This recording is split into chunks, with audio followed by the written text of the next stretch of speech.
একজন কৃতি সন্তান আমি বলবো, প্রথিতযশা বীর মুক্তিযোদ্ধা অ্যাডভোকেট ফজলুর রহমান নামক একজন ব্যক্তি আসে, কিশোরগঞ্জের সন্তান। 1971 সালে তিনি বাংলাদেশকে স্বাধীন করার জন্য অস্ত্র হাতে নিয়ে এই দেশের এই ভূখণ্ডের মানুষের যারা শত্রু তাদের সাথে জিহাদ করে লড়াই করে এই দেশকে পবিত্র যারা করেছে, স্বাধীন যারা করেছে, সে বীর মুক্তিযোদ্ধাদের অন্যতম হলো ফজলুর রহমান সাহেব। বেচারা সুন্নি দেখা আর রাজাকারের বিরুদ্ধে কথা বলে দেখা কিছু ভাইরা বলতেছে এই লোকের জানাজা যেন কোনো আলেম না পড়ে। বীর মুক্তিযোদ্ধা অ্যাডভোকেট ফজলুর রহমানের জানাজা নবীর দুশমনরা পড়ার দরকার নাই, তার জানাজা পড়বে আশিক রাসূল সুন্নি আলেমরা। ঠিক কিনা বলেন?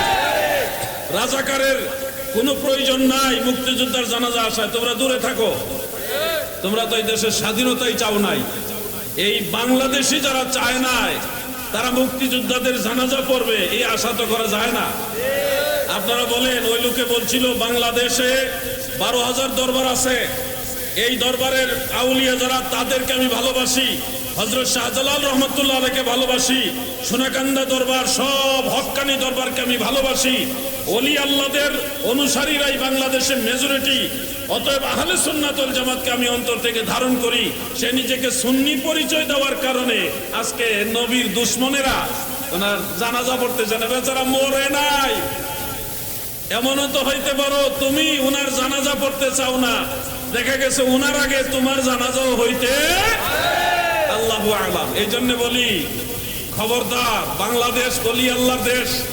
আল্লাহর ওলিরা মানুষদেরকে মায়া মোহব্বত করে, মেহমানদারি করে, আদর স্নেহ দোয়া তাদেরকে পরকালের কথা স্মরণ করায় দেয়, বিধায় মানুষের উপর উগ্র হয় না, মানুষকে আদব শিক্ষা দেয়, মানুষের প্রতি যে দরদ এটা শিক্ষা দেয়। তারা হিংস্র নয়। তার মানে এই নয় যে তোমরা ওলি আল্লাহদের বিরুদ্ধে দাঁড়ায় গেলে আল্লাহর ওলিরা চুপচাপ থাকবে।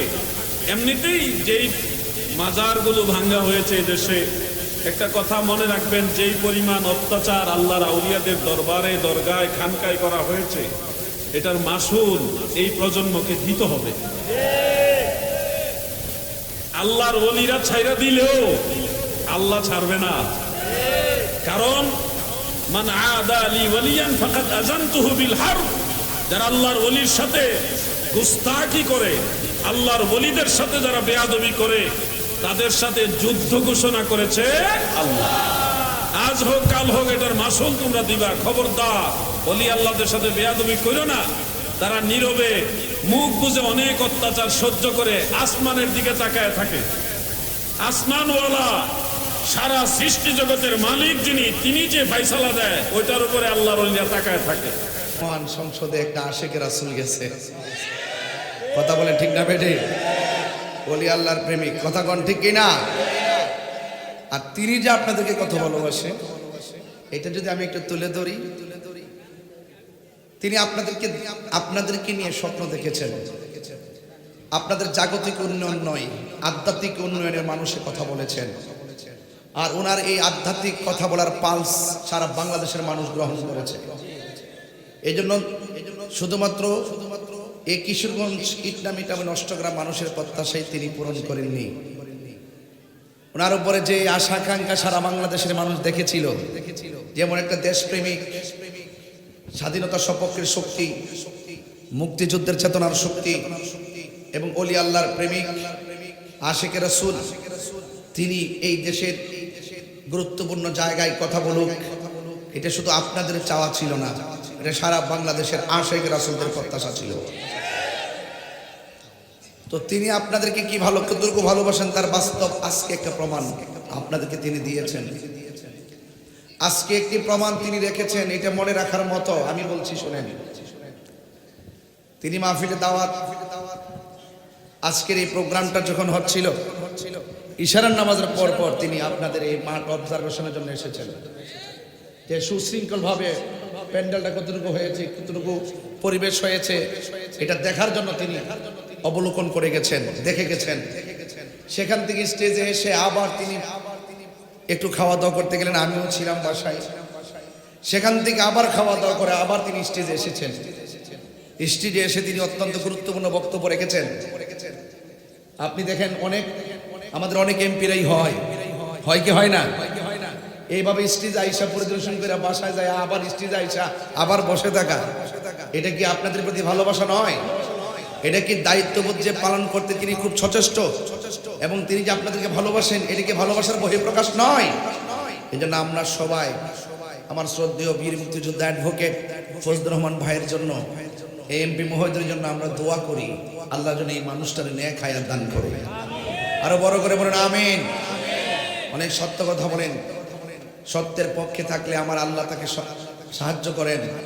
এর বাস্তব প্রমাণ হলো আপনাদের অন্তরে যে সমর্থন জুগিয়ে দিয়েছেন, সেই সমর্থনের বাস্তব প্রতিফলন আজ আমরা ভোগ করছি। আসলে আমাদের কাছে আনন্দ লাগছে, যেহেতু আগামীকাল মহান স্বাধীনতা দিবস 26শে মার্চ, ঠিক না বেঠে? তো সেই জন্য ভাইজানের রাষ্ট্রীয় প্রোগ্রাম আছে, অনেক জায়গায় যেতে হবে।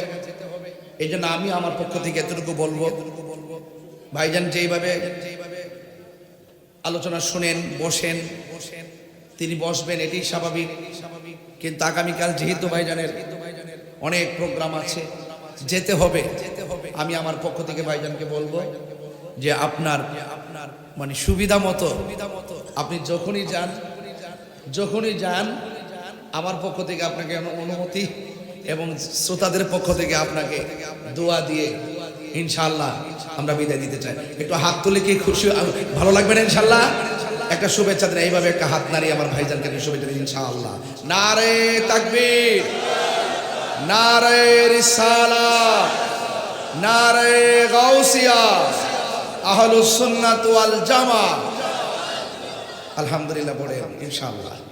ভাইরা আমার, আমি আপনাদের সামনে একটা কাসিদা পড়েছিলাম, তেরি নসলে পাক মে হে বাচ্চা বাচ্চা নূর কা। আমি আপনাদের সামনে এই পংক্তিটা পড়েছি, এটার অর্থটা আপনারা সবাই জানেন।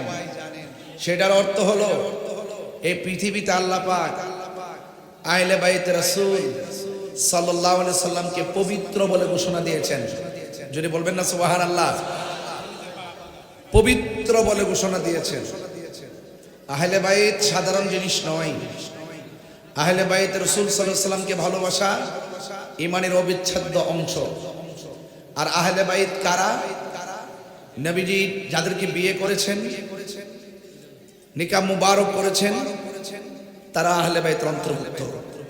কিন্তু বিশেষ করে 4 জনকে স্পেশাল আল্লাহ পাক মর্যাদা দিয়েছেন।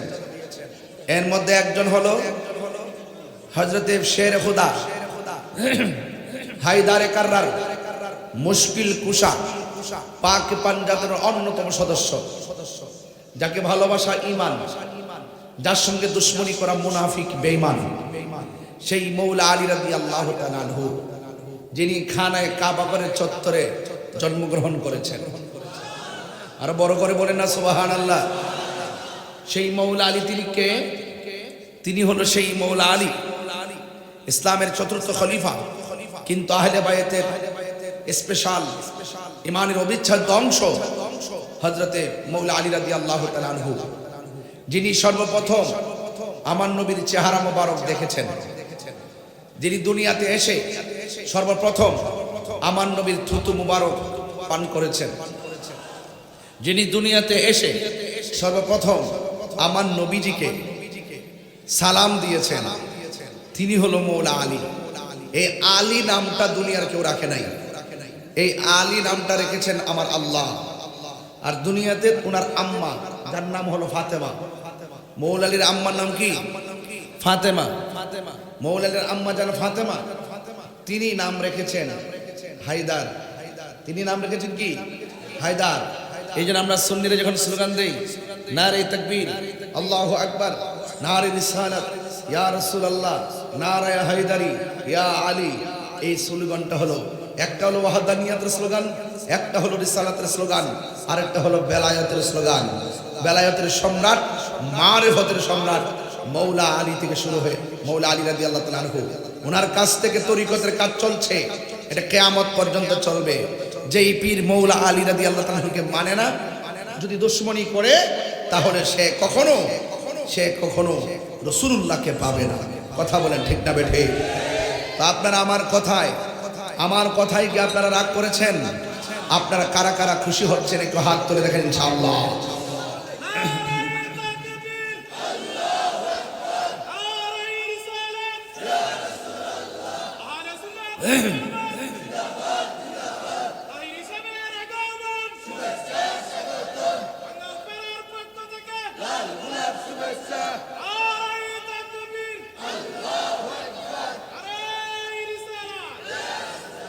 আলহামদুলিল্লাহ। তাইলে আমরা আহলে বায়াতের রাসূলকে ভালোবাসতে চাই কি চাই না? আল্লাহ রাব্বুল আলামিন কোরআনের মধ্যে বলেছেন যে আমি ওয়াইতাহিরাকুম তাতহীরা, আমি তোমাদেরকে পবিত্র বলে ঘোষণা করেছি। আমার যুবক ভাইরা, সেই মৌলা আলী রাদিয়াল্লাহু তাআলা আনহু হলো একজন, আরেকজন হলো এমন একজনের মেয়ে যার নাম হলো মা খাদিজাতুল কুবরা। মা খাদিজাতুল কুবরা, মা খাদিজাতুল কুবরা রাদিয়াল্লাহু তাআলা আনহার কন্যা, যার নাম খাতুনে জান্নাত মা ফাতেমা। এখানে একটা খটকা বাজতে পারে, অনেকে মনে করতে পারি যে আমরা মৌলা আলী রাদিয়াল্লাহু তাআলার আম্মার নাম বলছি ফাতেমা, আবার এই দিক দিয়ে স্ত্রীর নামও বলছি ফাতেমা। ঘটনাটা কি তা? হ্যাঁ, ঘটনাটা ইতিহাস পড়লে আমরা জানবো যে মৌলা আলী রাদিয়াল্লাহু তাআলার আম্মা জানের নামও ছিল ফাতেমা, আর তিনি যাকে বিয়ে করেছেন তিনি হলো মা খাদিজাতুল কুবরা রাদিয়াল্লাহু তাআলার মেয়ে, জান্নাতের কোটি কোটি জান্নাতের রমণীদের সরদারিনী খাতুনে জান্নাত মা ফাতেমা। উনিও ফাতেমা, এটাও ফাতেমা, দুই ফাতেমার পার্থক্য আছে না নাই? মা ফাতেমা হলো এমন মায়ের কন্যা যে মা হলো খাদিজা, আল্লাহ পাক এই পৃথিবীতে একটা নারীকে সালাম দিয়েছেন, তিনি হলো হযরতে খাদিজাতুল কুবরা। চিৎকার মেরে বলেন না সুবহানাল্লাহ। তাহলে ওই মায়ের মেয়ে কিন্তু হযরতে ফাতেমা জোহরা রাদিয়াল্লাহু তাআলা আনহা। এই হলো দুইজন। দুই নম্বর হলো ইমামে হাসান, তিন নম্বর হলো ইমামে হাসান, 4 নম্বর হলো ইমামে হুসাইন। এই 4 জন আহলে বায়তের অন্যতম সদস্য। কেন? আপনি কোরআন হাদিস যত গাইটা দেখবেন, যদিও নবী পাকের স্ত্রীগণ আহলে বায়তের সদস্য, কিন্তু এই 4 জন হলো স্পেশাল। কেন? আল্লাহ পাক রব্বুল আলামিন এই 4 জনের মর্যাদা স্পেশাল বাড়িয়ে দিয়েছেন বলেই এই জন্য সবসময় বেশিরভাগ এই 4 জনের ব্যাপারে আলোচনা হয়। আর যদি সোজা কথা বলতে চাই, একজন হলো জান্নাতের, এই 4 জন হলো জান্নাতের সর্দার, জান্নাতের যুবকদের সর্দার, জান্নাতের নারীদের সর্দারিনী। আর আমার নবী হলো জান্নাতের মালিক, আর আল্লাহ হলো খালেক। এই যে পাঞ্জাতনকে ভালোবাসা শুধুমাত্র আমার নবীর দাবি নয়, পাঞ্জাতনকে ভালোবাসা আমার আল্লাহর দাবি। কথা বলেন ঠিক কিনা? এই জন্য এই ভালোবাসার কথাগুলোই তো আমাদের বীর মুক্তিযোদ্ধা, আমাদের সম্পদ, আমাদের অনুপ্রেরণা, আমাদের বেঁচে থাকার অবলম্বন। এই বাংলাদেশের মাটি মানুষের অস্তিত্বের বহিঃপ্রকাশ যাদের জবানের দ্বারা বের হয়। অ্যাডভোকেট ফজলুর রহমান ফজলু ভাই এমপি মহোদয়, তিনি দেশের কথা বলেন, সংকটে কথা, দেশের সংকটে মানুষের পাশে থেকে কথা বলেন, সুন্নিয়তের কথা বলেন, ওলি আল্লাহর কথা বলেন, আহলে বাইতের কথা বলেন, গৌসে পাকের কথা বলেন, খাজা গরিবে নওয়াজের কথা বলেন, নাসিরউদ্দিন সিপাহসালার কথা বলেন, খাজা হযরতে কাল্লা কেশুদারাস কল্লা শহীদ রহমাতুল্লাহ আলাইহির কথা বলেন। এটাই তো আমরা চাই। আর আমরা সুন্নি মানেই তো ওলি আল্লাহর পাগল। হাত তুলে বলেন ঠিক কিনা বলেন? এই ওলি আল্লাহর পক্ষে যারা আছে, আমি আগেও বলেছি, এখনো বলি, ওলি আল্লাহর পক্ষে যারা থাকবে, এই সার্বভৌমত্বের পক্ষে যারা থাকবে, দেশের মাটি মানুষের কল্যাণে যারা কথা বলবে, আমরা তাদের পক্ষে আছি। আমরা সেই পক্ষে কথা বলেই যাব। আমাদের কণ্ঠ রুদ্ধ করার ক্ষমতা ইনশাআল্লাহ এই দেশের কারো হবে না ইনশাআল্লাহ। আমার যুবক ভাইয়েরা, আপনারা সবাই এক থাকবেন, আপনারা হৃদয়ে কথাগুলো ধারণ করবেন। শুধু কানে শুনলেন আর উড়াই ফেলে দেওয়ার নাম কিন্তু ইসলাম নয়। ইসলাম ধারণ করার নাম। শুধুমাত্র এই মাটির উপরে চলাফেরার নামই দেশপ্রেমিক হওয়া নয়, এই মাটিকে আপনার ধারণ করতে হবে। কথা বলেন ঠিক কিনা? এই মাটিকে লালন করতে হবে। এই মাটি ও মানুষের সঙ্গে মিশে কথা বলতে হবে, তাদের পালস বুঝতে হবে। এই জন্য আমরা সত্যের পক্ষে যদি থাকতে হয়, তাহলে আমাদের ঈমানকে তাজা করতে হবে। আর ঈমানকে তাজা করার মূল মন্ত্র হলো আহলে বায়তের মহব্বত। আমি চ্যালেঞ্জ করে বলতে পারি, যাদের অন্তরে আহলে বায়তের মহব্বত থাকে, যাদের অন্তরে আউলিয়া কেরামের মহব্বত থাকে সে অন্তত পক্ষে কখনো মুনাফিক হয় না। কি হয় না? আঙ্গদেশের মধ্যে সকালে কয়েক কথা, বিকালে আরেক কথা, বান্ডেল পাইলে কয় তিন কথা। বান্ডেল দিলে কি হয়ে যায়? বিক্রি হয়ে যায়। এই যে দেখেন কি আন্দোলন। আজকে দেখলাম স্পিড বোট নিয়ে গেলাম, আজকে স্পিড বোট নিয়ে গেলাম অনেক দূরে, সে জাহিরপুরে গেলাম দিনের বেলা মাহফিল করতে, অনেক ভিতরে, সেখান থেকে প্রোগ্রাম করে এসেছি। তবে অনুরোধ করে বলবো, আপনাদেরকে বলছি যাই করেন আর না করেন কাউকে ধোঁকা দিয়েন না। একমাত্র একজনকে সন্তুষ্টি করার জন্য কথা বলবো, উঁচু কণ্ঠে আওয়াজ করে বলুন তিনি কে। তাহলে আহলে বায়াতকে ভালোবাসা এটা আমার আল্লাহর দাবি। আল্লাহ কোরআনে বলছেন, قُل لَّا أَسْأَلُكُمْ عَلَيْهِ أَجْرًا إِلَّا الْمَوَدَّةَ فِي الْقُرْبَى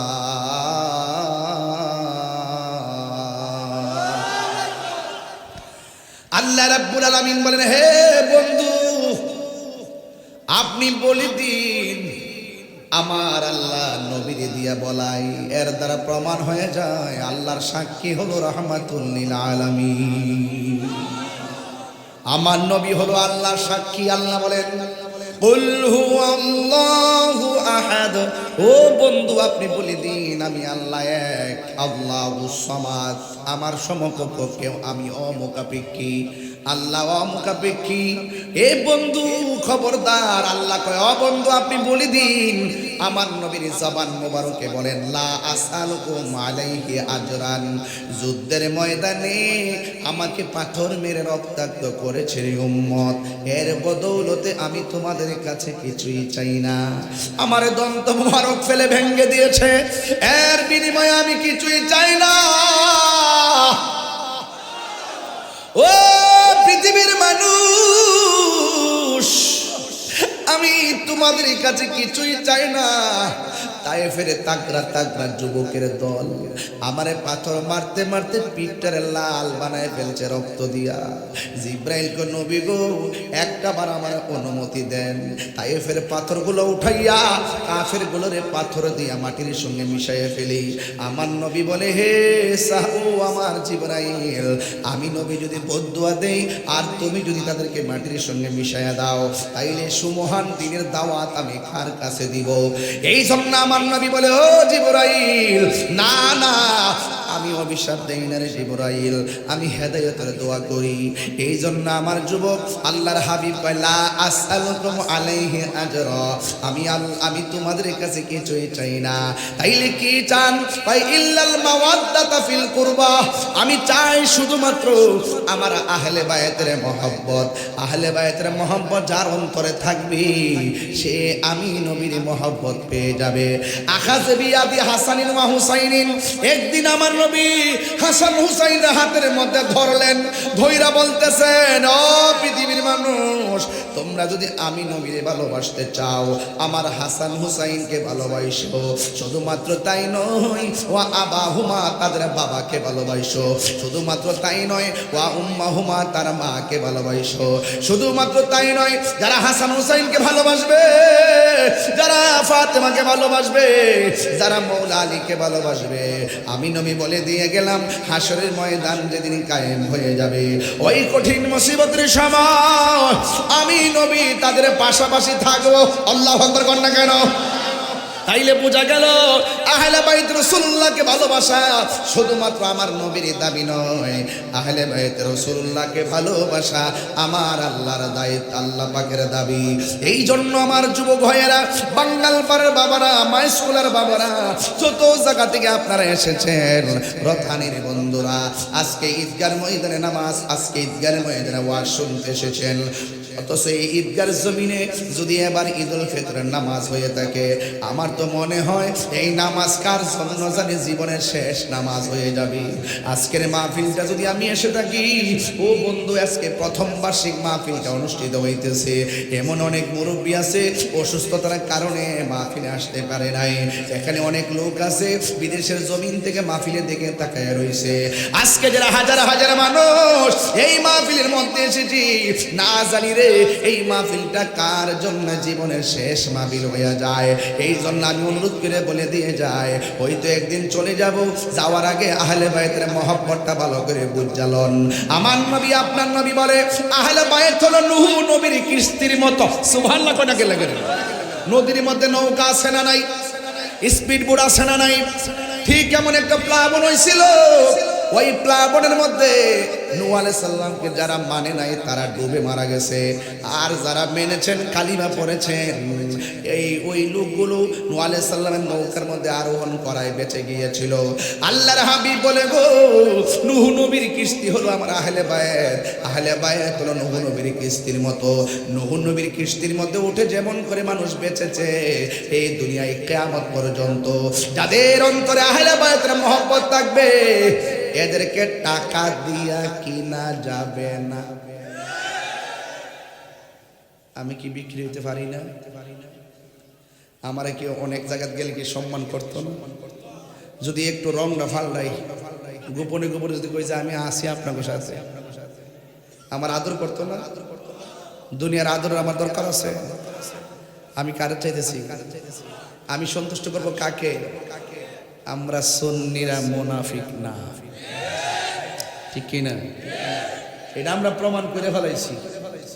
এই যে ক্রাইসিস গেছে দেশে, বহুত বিপরীতে লোকজন বহুত চেষ্টা করছে যে আমাদেরকে কোনো না কোনো ভাবে কিছু করার জন্য, কিন্তু আমাদেরকে এমন কোন কাজ দেখাইতে পারে নাই, ধরতে পারে নাই যে আমরা চুরি করেছি, মুনাফিকি করেছি, ডাকাতি করেছি, লুট করেছি, হত্যা করেছি, গুম করেছি, রাহাজানি করেছি, ছিনতাই করেছি, একটা প্রমাণ দিতে পারে নাই। আরে সুন্নিদের এই প্রমাণ দিবে কোথায় থেকে? সুন্নিরা তো নবী পাকের কদম মোবারকে আগে থেকে বিক্রি হয়ে গেছে। কথা বলেন ঠিক সেটা বলে? সুন্নিরা তো নবী পাকের কদম মোবারকের কাছে বিক্রি হয়ে গেছে, আর তুমি আমাদেরকে কি কিনবার কি অফার দিবা? কথা ঠিক না বেটা?